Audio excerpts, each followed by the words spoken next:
কোথায় পালাচ্ছেন? আপনি বাংলাদেশি, আপনি বাংলাদেশি। এখানে আপনার পালাচ্ছেন কেন? মানে আপনি পালাচ্ছেন কেন? আপনাকে তো বললাম আপনার বাড়ির কাছে থাকুন, আপনি বাইরে চলে যাচ্ছেন কেন?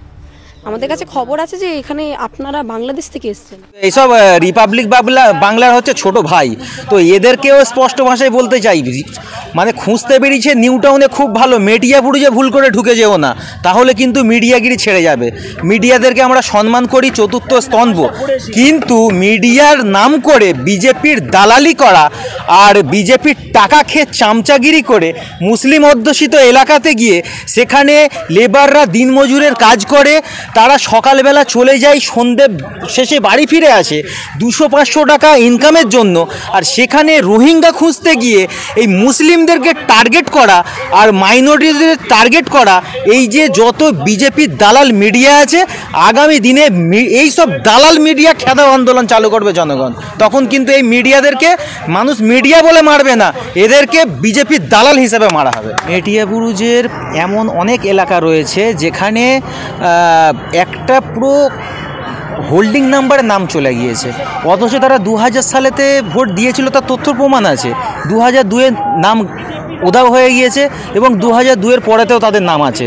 তাহলে এ থেকে স্পষ্টভাবে ভারতের জনগণ বুঝতে পেরে গিয়েছে যে বিজেপি সরকার অর্থাৎ কেন্দ্র সরকারের এইটা একটা চক্রান্ত, আর সেই চক্রান্ত আমরা স্পষ্ট ভাষায় বলতে চাই, এই চক্রান্তকে আমরা স্বার্থ হতে দেব না, এই চক্রান্তকে আমরা সার্থক হতে দেব না। তার কারণ আমাদের আন্দোলনের রাস্তায় আমরা রয়েছি, আগামী দিনে এই নিয়ে আমরা নির্বাচন কমিশনের কাছে যাব এবং যে কটা বিডিও অফিস আছে, যেখানে যেখানে তথ্য প্রমাণ রয়েছে, সেখানে গিয়ে আমরা খোঁজ খবর করব। অল ইন্ডিয়া তৌহিদি জনতা মেটিয়াবুরুজবাসীর পাশে সর্বক্ষণ রয়েছে খেদমতের জন্য।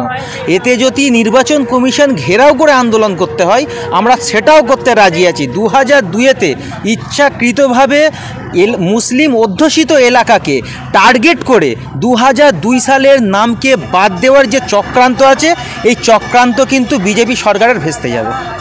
এসআইআর নিয়ে এমনিতেই অনেকে আতঙ্কিত, তারপরে দেখা যাচ্ছে কিছু মিডিয়া, যেটা হচ্ছে গিয়ে ভারত সরকারের কাজ রোহিঙ্গা বাংলাদেশি খুঁজা, কিন্তু কিছু মিডিয়া বাড়ি বাড়ি গিয়ে বাংলাদেশি রোহিঙ্গা খুঁজে বেড়াচ্ছে। হ্যাঁ, এ তো আমরা দেখলাম, যেমন বাংলা হাট বলে একটা চ্যানেল আছে, হ্যাঁ, কিছু রাষ্ট্রীয় মানে কিছু একটা চ্যানেল আছে, তো এইসব রিপাবলিক বাংলার হচ্ছে ছোট ভাই, তো এদেরকেও স্পষ্ট ভাষায় বলতে চাই, মানে খুঁজতে বেরিয়েছে নিউ টাউনে খুব ভালো, মেটিয়াপুরে ভুল করে ঢুকে যেও না, তাহলে কিন্তু মিডিয়াগিরি ছেড়ে যাবে। মিডিয়াদেরকে আমরা সম্মান করি, চতুর্থ স্তম্ভ, কিন্তু মিডিয়ার নাম করে বিজেপির দালালি করা আর বিজেপির টাকা খেয়ে চামচাগিরি করে মুসলিম অধ্যুষিত এলাকাতে গিয়ে সেখানে লেবাররা দিনমজুরের কাজ করে, তারা সকালবেলা চলে যায়, সন্ধে শেষে বাড়ি ফিরে আসে 200-500 টাকা ইনকামের জন্য, আর সেখানে রোহিঙ্গা খুঁজতে গিয়ে এই মুসলিমদেরকে টার্গেট করা আর মাইনরিটিদের টার্গেট করা, এই যে যত বিজেপির দালাল মিডিয়া আছে, আগামী দিনে এই সব দালাল মিডিয়া খেদাও আন্দোলন চালু করবে জনগণ।